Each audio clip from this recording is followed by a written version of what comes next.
So Avengers Infinity War is making its way to theaters, and we're literally several months away from the big climactic battle against the Mad Titan. However, one thing I've always asked, what is going to happen after they defeat Thanos? Well, are the Avengers going to retire? Are we going to get new Avengers? Is the series going to get a reboot? Well, I've thought of 5 ways Marvel can continue the story after Thanos.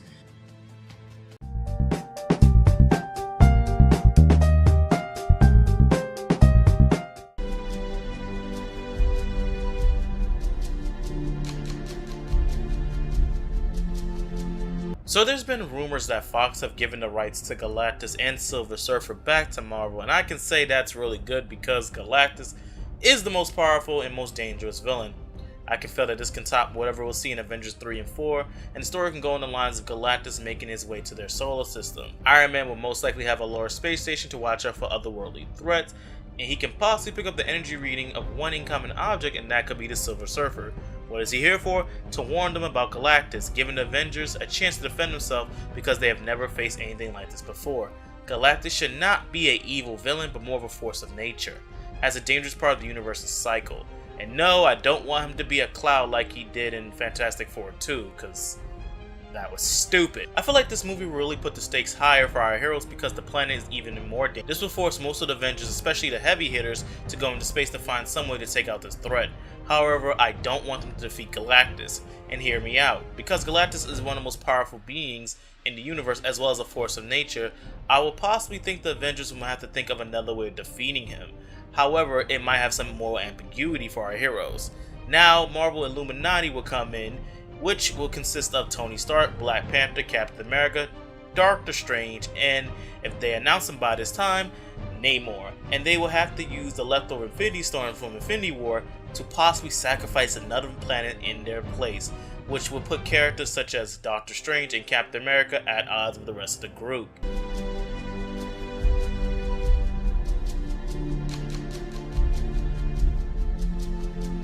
So with Doctor Strange coming in the MCU finally, I feel like the next phase should focus on the magical realm.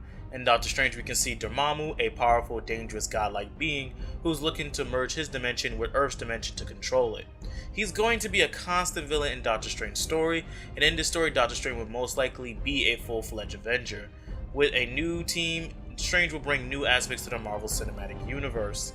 I feel that the story will focus more on lines of introducing more superheroes that use magic instead of technology. In this, Doctor Strange will assemble a team of these magic users to help him defeat Dormammu, such as Clea, Brother Voodoo, and Scarlet Witch. Of course, there'll be other Avengers in there, such as Spider-Man, Captain America, and possibly Tony Stark.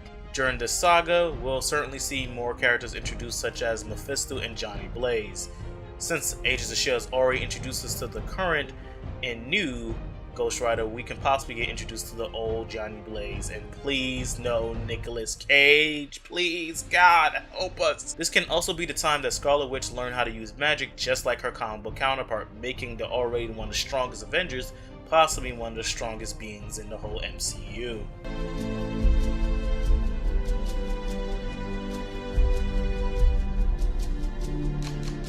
I feel that this idea can go together with the first one, so hear me out. Just take a moment and think of this. With the threat of Galactus devouring the Earth, many of the strongest Avengers would most likely be in space with a few superheroes to defend the Earth. During this time, Oscorp would be a notable thing in the MCU. Norman Osborn would be presented as a villain to Spider-Man as well as a rival to Tony Stark. With the Avengers gone from Earth and only a few superheroes left, Osborn can shoot for his own Avengers team, which introduces us to the Dark Avengers. I feel like this team will consist of either old villains reformed into new heroes, or clones of the original cast. This can shock Peter Parker, who would most likely try to take the team on and lose horribly. In doing so, this pushes Peter to call on smaller named heroes, such as the Defenders, some of the Agents of S.H.I.E.L.D., and Punisher to help him handle this threat. In this arc, we can finally see a new Iron Patriot suit properly redesigned, or, even better, the ultimate version of Green Goblin. The story will notably be dark, and it will also force the young Peter Parker to take on the torch and leading a team. This can give the screen time to smaller street-level heroes, since I don't think in the near future we're going to see him in any of the big screens.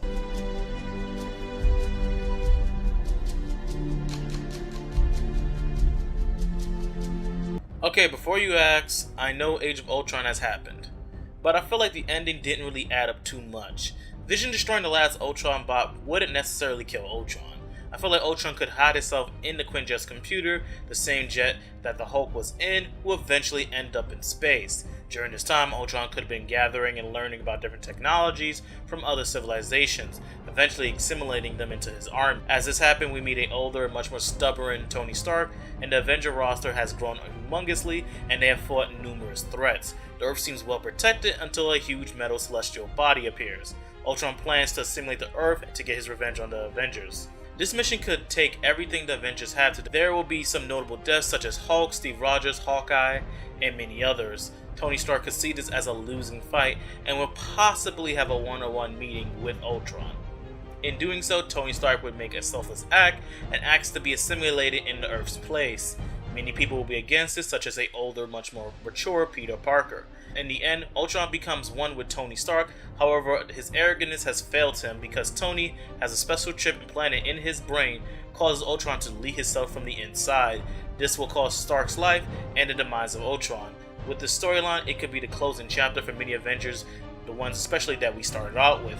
After this, a special package can be sent to an address from Stark Industries. It goes out to a young 15-year-old MIT student who has a huge intellect, and the Iron Man brand will still be living on with a new, fresh cast member.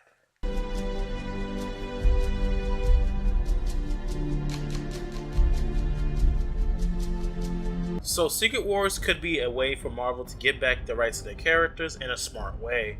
This event could have the Avengers and the X-Men square off with the Fantastic Four.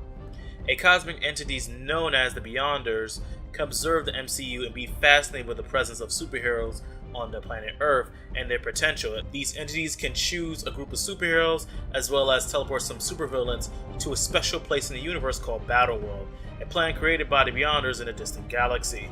There will be some new villains and some old villains such as Vulture, Kraven, Doctor Doom, Scorpion, Red Skull, Sabretooth, some Sentinels, Magneto, and Baron Zemo. The Avengers, Fantastic Four, and X-Men can form a team to take down these villains for their survival. In the end, universe become one, just like the 616 universe, and everyone is back home at Marvel. So if you made it this far, I really appreciate that. Thank you for watching. This video took a lot of time and a lot of script writing, a lot of recording, and a lot of clip grabbing. So if you be a big favorite, comment down what you thought of the video and what storylines you want to see Marvel cover in their MCU, as well as remember to like and subscribe if you would like to see more content like this. I'm Megasonic. I'll see you guys later. Have a nice summer.